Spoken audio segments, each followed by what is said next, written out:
Hello জান, আমার না বাসা থেকে ছেলে দেখতে আছে। তুমি কিছু করো, আমি পারতে আসি না। আমি তোমাকে ছাড়া বাঁচবো না জান। হ্যালো জান, এসব তুমি কি বলতে আছো? তোমার বাসা থেকে ছেলে দেখতে আসে? কবে থেকে? তুমি তো আমার আগে বললা না। এই তো জান, এই আজকে দেখছে ছেলে, বুঝছো? তোমাকে আমি বলবো বলবো করে বলতে পারিনি, বুঝছো? ছেলে যাইয়ে তোমার সরকারি চাকরি করে, বুঝছো? এখন আমার বাসা থেকে সবাই রাজি, এখন আমি কি করবো কিচ্ছু বুঝতে পারছি না জান।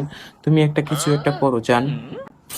আচ্ছা জান, তাইলে তুমি প্রেশার লইও না। কালকে আমরা বিকেলে তুমি বাসা থেকে বেরো, আমরা পলাইয়া দুইজনে চলে যাব। তারপর আমাদের ফ্যামিলি এমনিতেই মাইনে নেবে জান।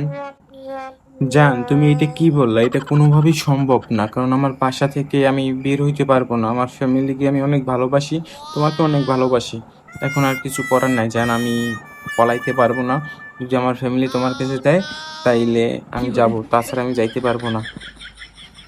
এটা তুমি কি বললা জান? এই আমাদের ভালোবাসা, আজকে ফ্যামিলির জন্য আমাদের ছাইরে চলে যাবা? হাই রে ভালোবাসা।